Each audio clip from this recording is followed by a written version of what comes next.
warahmatullahi wabarakatuh. Waalaikumsalam warahmatullahi wabarakatuh. Selamat pagi semuanya. Iya. Bagaimana kabar hari ini semuanya? Baik. Semoga semangat nasionalisme kita selalu tetap membara ya.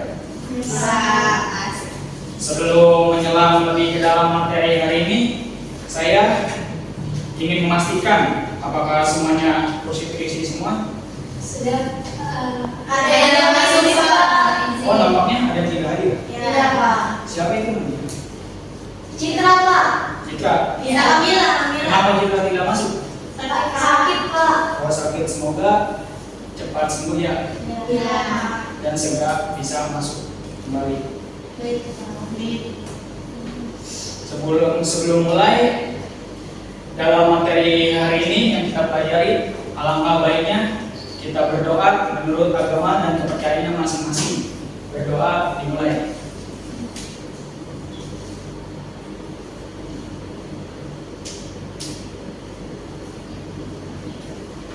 Berdoa selesai. Nah, di sini ada yang masih ingat nggak materi kita minggu lalu? Enggak Pak. Nggak ada yang tahu? Macam tak betul je budak ni. Enggak ada Pak. Luar biasa. Oke, minggu kemarin kita sudah bedah gimana tuntas tentang identitas nasional dan betapa pentingnya rasa nasionalisme. Kita sudah sepakat bahwa sebagai bangsa kita punya pengikat seperti bahasa Indonesia, bendera merah putih, hingga lagu kebangsaan yang membuat kita bangga menjadi orang Indonesia. Tapi apakah cukup hanya dengan rasa bangga dan punya identitas saja? Tentu tidak. Ibarat sebuah rumah, identitas adalah nama keluarga dan warna catnya, tapi kita butuh fondasi dan aturan rumah supaya semua anggota keluarga bisa hidup dengan tertib dan adil. Nah, hari ini kita akan bicara tentang fondasi tertinggi atau ibunya dari segala aturan di negara kita. Ada yang tahu apa itu? Hakikat konstitusi Pak. Ya, betul sekali. Konstitusi. Oke, baik.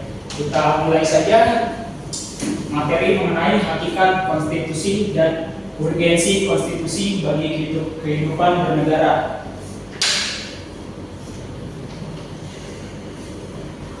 Oke, baik.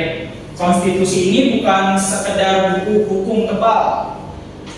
Hakikatnya adalah kesepakatan dasar antara kontak sosial tentang bagaimana sebuah negara berjalan.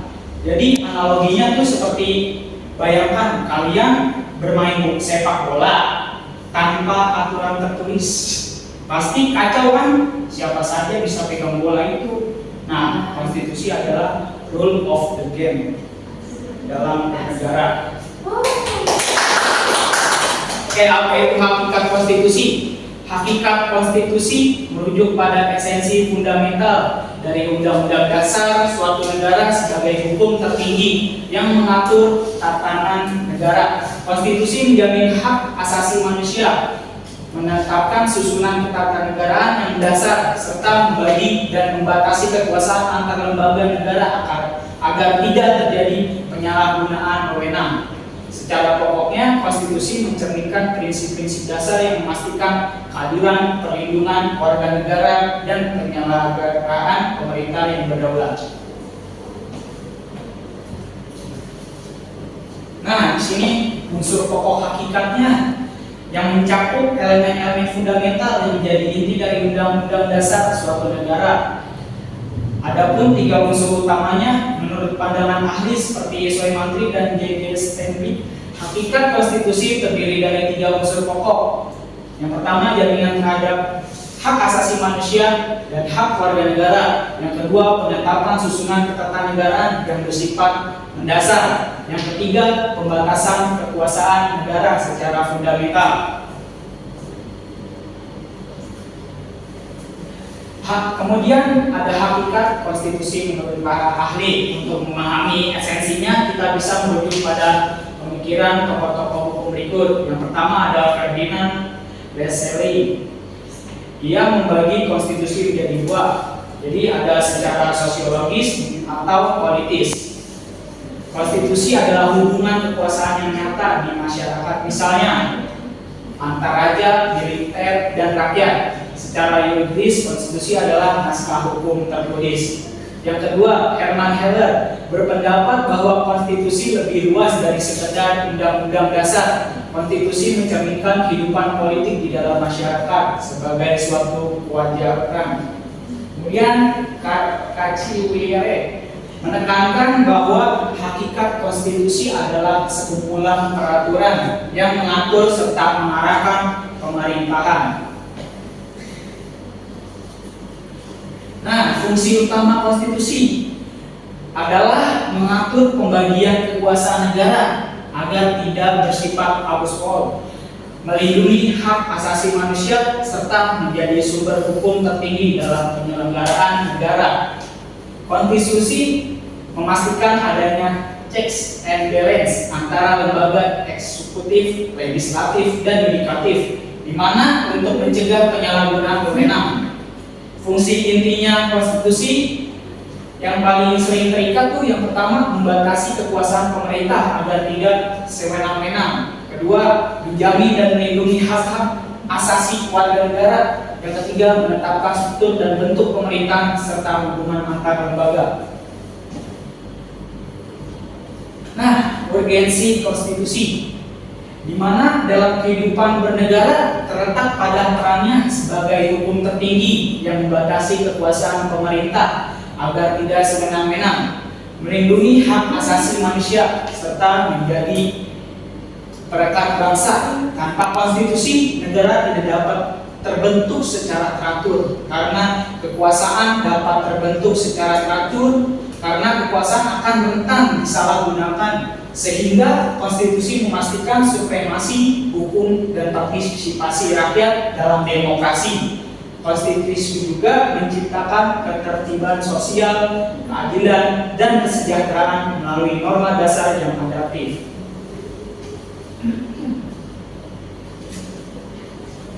Nah, yang pertama sebagai instrumen pembatasan kekuasaan, yang dimana urgensi utama konstitusi adalah untuk membatasi kekuasaan agar tidak bertindak sewenang-wenang atau absolute power. Dalam prinsip ini, ketatanegaraan terdapat ada gium dari Lord Action, power can corrupt and absolute power corrupts absolutely. Yang isinya pemisahan kekuasaan. Konstitusi membagi kekuasaan ke dalam lembaga-lembaga berbeda, legislatif, eksekutif, dan yudikatif. Kemudian checks and balance, di mana memastikan setiap lembaga saling mengawasi, saling tidak ada satu pihak yang terlalu dominan. Nah, penjamin hak asasi manusia. Konstitusi berfungsi sebagai pelindung hak-hak dasar warga negara. Di Indonesia hari ini tertuang jelas dalam batang tubuh Undang-Undang Dasar 1945, yang dimana isinya kepastian hukum, di mana warga negara memiliki standar hukum yang jelas jika haknya dilanggar oleh negara. Kemudian kontrak sosial. Konstitusi dipandang sebagai kesepakatan antara rakyat dan pemerintah, di mana rakyat menyerahkan sebagian kewenangan kepada negara dengan syarat hak-hak dasarnya dilindungi. Yang ketiga, sumber hukum tertinggi atau supreme law. Dalam hierarki hukum, konstitusi menempati posisi puncak. Urgensinya adalah sebagai batu uji bagi seluruh peraturan di bawahnya, yang isinya unifikasi hukum menjadi muara bagi semua regulasi, UU, peraturan pemerintah, dan lain-lain. Kemudian legitimitas, memberikan dasar hukum yang sah bagi pembentukan lembaga negara dan pengambilan kebijakan publik. Nah, dan yang terakhir, identitas dan cita-cita bangsa. Konstitusi merangkum sejarah, nilai moral, dan tujuan jangka panjang suatu bangsa, yang dimana fungsi simbolik menjadi pemersatu keberagaman masyarakat dalam satu identitas hukum yang sama dan pemandu tujuan negara. Misalnya dalam pembuka Undang-Undang Dasar 1945 disebutkan tujuan negara adalah memajukan kesejahteraan umum dan mencerdaskan kehidupan bangsa.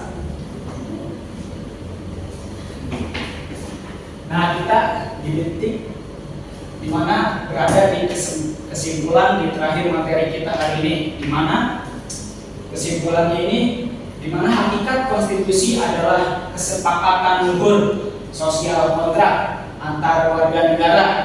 Ia adalah instrumen yang dibatasi kekuasaan agar demokrasi tetap terjaga. Tanpa konstitusi, sebuah negara akan kehilangan arah dan cenderung jatuh dalam otoritarianisme karena tidak ada batas bagi pemegang kekuasaan. Tanpa konstitusi, negara akan berjalan tanpa kompas. Kekuasaan akan berpusat pada individu, hak rakyat akan mudah diabaikan, dan keteraturan sosial akan runtuh. Oleh karena itu, konstitusi adalah persyarat mutlak bagi berdirinya sebuah negara hukum yang demokratis. Oke, baik. Mungkin materi hari ini ada yang ingin dipertanyakan, anak-anak?